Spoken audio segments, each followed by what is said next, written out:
यही कहूँगी कि मेरे अलौकिक जीवन में कई चीज़ों की शुरुआत मम्मा के द्वारा हुई है। सेवा की बीज, सहयोग की भावना,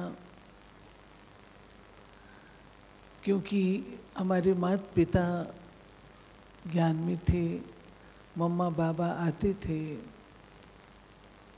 तो सारा दिन वहीं पर रहते थे सेंटर पर। माँ बहुत अच्छा भोजन बनाती थी तो मम्मा का भोजन बनाने की जिम्मेवारी उन पर ही थी। मम्मा के कपड़े भी हमारे घर में धुलने के लिए आते थे। तो एक दिन मम्मा ने पूछा गंगे दादी से, ये निर्मला के बच्चे नहीं हैं जो सारा दिन ये यहाँ रहती है? तो गंगे दादी ने कहा, मम्मा इसके 5 बच्चे हैं। क्या करती है? बोला उनको ताले में बंद करके आती है। तो निर्मला बेन की मामी रहती थी हमारे पास, जब वो सेवा पे जाती थी तो वो रहती थी हम बच्चों के पास, परंतु वो मामी भी ज्ञान में थी तो जब ऐसे कोई प्रोग्राम तो वो भी चली जाती थी, तो हमको ताले में रहना पड़ता था। तो मम्मा को बहुत तरस आया। मम्मा ने कहा ताले में बंद करके आती है? हाँ, मैं ताले में पलने वाले बच्चों को देखूं तो सही। और मम्मा ने हमें निमंत्रण दिया अपने साथ भोजन का। Next day Kanpur civil line 16/64 जो वर्तमान समय हेडक्वार्टर यूपी जोन का है, वो हमारा सेवा केंद्र होता था। हम लोगों को दोपहर में मम्मा के साथ भोजन करने का सौभाग्य प्राप्त हुआ। उस समय हमारी आयु क्या होगी, हार्डली 10 वर्ष के रहे होंगे, 10-11 वर्ष के। लेकिन मम्मा ऐसे बैठी, एक साइड पे मैं बैठी और मेरी छोटी सिस्टर जो नीरा है वो बैठी, दूसरे साइड पर भाई बैठा, और दोनों बाकी वो बहुत छोटे थे, वो नहीं गए थे। मैं आपको क्या सुनाऊं, उस समय तो इतना बच्चा क्या अनुभव करेगा। लेकिन आज जब मैं उस सीन को इमर्ज करती हूँ, दिल पसीज जाता है। इतना प्यार। मम्मा अपनी थाली से एक एक गिट्टी हम बच्चों के मुंह में दे रही है और स्वयं भी खा रही है। इधर देती है, इधर देती है। आप बताएं, इतना प्यार जिस आत्मा को मिला हो उसे और कुछ पाने की इच्छा नहीं रह जाती। ये मेरा फर्स्ट जो ये था, मम्मा ने उस समय कहा, जो तुम निर्मला को सहयोग देती हो इसका रिटर्न तुमको बाबा करेगा। उन दिनों ज़्यादा हैंड्स तो होते नहीं थे, प्रवृत्ति वाले ही सेवा करते थे। तो मम्मा ने ये जो चीज़ उस समय बोली और मम्मा के दिल में हम बच्चे आ गए, ये एक बहुत बड़ा भाग्य मैं अपना समझती हूँ। और बारंबार जब कभी कोई ऐसी बात होती तो उस सीन को इमर्ज करती हूँ। अलौकिक पालना क्या होती है, उसकी शुरुआत मम्मा से हुई। दूसरा, पढ़ाई के संस्कार मम्मा ने दिए। कैसे मधुबन जाते थे तो मम्मा का जो कमरा था उसके थ्रू दिखता था, पहाड़ी थी जहाँ निर्वैर भाई का ऑफिस है पांडव भवन में, वहाँ पर वो पहाड़ी थी और शाम को जो बड़ी कन्याएं थीं, जैसे हमारी शांता दीदी थी, चक्रधारी दीदी थी, और भी सुकर्मा दीदी थी, और दीदियाँ थीं, ये हमसे बड़ी थीं, हम छोटे थे। तो मम्मा के पास जब हम गए, मम्मा ने खिड़की के थ्रू बता के कहा, देखो जहाँ वो कर रही है ना मुरली रिवाइज, आप उनके साथ जा कर के मुरली रिवाइज करो। तो वो संस्कार पढ़ाई के, और क्लास में बैठते थे तो बच्चे थे एकदम फ्रंट रो में बैठते थे, जो मम्मा की दृष्टि पड़ती रहती थी, बाबा की दृष्टि पड़ती थी। छोटे थे, बच्चे थे, एकदम सामने आकर के बैठते थे। तो वो जो संस्कार डाले हैं पढ़ाई के, वो भी मम्मा ने डाले हैं। तीसरा, सेवा में जब मैं निकली हूँ, मुझे ड्रामा का तो पता नहीं था, किसको भी नहीं पता।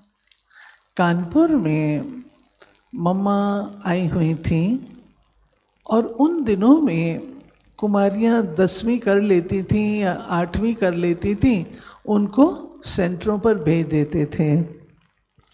परंतु कुछ कुमारियाँ गई थीं और वे वापस लौट करके आ गई थीं। मेरी जिद थी कि मैंने जाना है। पिताजी को उन पिताओं ने, कुमारी जो वापस आ गई थी, उनके पिताओं ने कहा इसको मत भेजो, बाद में फिर आपको वही करना पड़ेगा जो हम लोग अभी कर रहे हैं, आप इसको नहीं भेजो। लेकिन मेरी जिद थी। मेरी आयु 14.5 वर्ष की रही होगी, 10वीं पास की थी, और मैंने कहा कि मेरे को सेवा केंद्र पर ही जाना। तो मम्मा सिविल लाइंस में ही आते थे, कि बड़ा था, 2 स्थान मुख्य थे, एक 7/73 तिलक नगर और दूसरा 16/64 सिविल लाइंस। तो जो सिविल लाइंस था, क्योंकि हेडक्वार्टर था, गंगे दादी वहाँ रहते थे, तो ज़्यादातर मम्मा वहीं आती थी। और 7/73 बड़ा था, हॉल वगैरह बड़े थे, तो बाबा के टाइम पर बाबा की सभा वहाँ लगती थी। तो मम्मा ने कहा अच्छा जाना है, मैं तुमको भेज दूँ। पहले मम्मा ने प्लान बनाया मोहिनी बहन और इंद्र भाई के पास भेजने का, जम्मू में, लेकिन वो इंग्लिश के लिए। फिर उसके बाद मम्मा ने चेंज करके मेरे को फर्रुखाबाद भेजा। फर्रुखाबाद भेजने से पूर्व मम्मा ने जो शिक्षा दी वो ये थी। मम्मा बैठे थे सोफा पर, और मैं, मेरे पिताजी और माँ, हम लोग धरती पर थे। तो मम्मा ने कहा तुम इतनी मिर्ची खाओगी? मैंने कहा खा लूँगी। मम्मा ने कहा मटका भर के पानी पियोगी? मैंने कहा पी लूँगी। मम्मा ने कहा शेर से डरोगी तो नहीं? मैंने कहा नहीं डरूँगी। तो मम्मा ने हाथ से ऐसे किया और मैंने आँख झपक ली। तो मम्मा कहती है तुम तो डर गई। तो मम्मा ने फिर कहा कि अगर सर्वशक्तिमान बाप को साथ रखोगी तो कभी भी डर नहीं लगेगा, बाबा को अपना साथी बना। ये मम्मा ने शिक्षा दी। और लास्ट, बीच में कई मुलाकातें रही हैं मम्मा के साथ, बोटिंग भी हमने की है। वो जो चित्र आप देखते हैं ना बोटिंग, हम छोटे बच्चे उसमें बैठे हुए हैं। और मम्मा के साथ बैडमिंटन भी खेला है, मम्मा बाबा दोनों के साथ। मम्मा के साथ में सेवा में, मम्मा कर्मणा सेवा कैसे करनी है, रोटी कैसे बनानी, वो सब मम्मा ने डायरेक्ट बताया।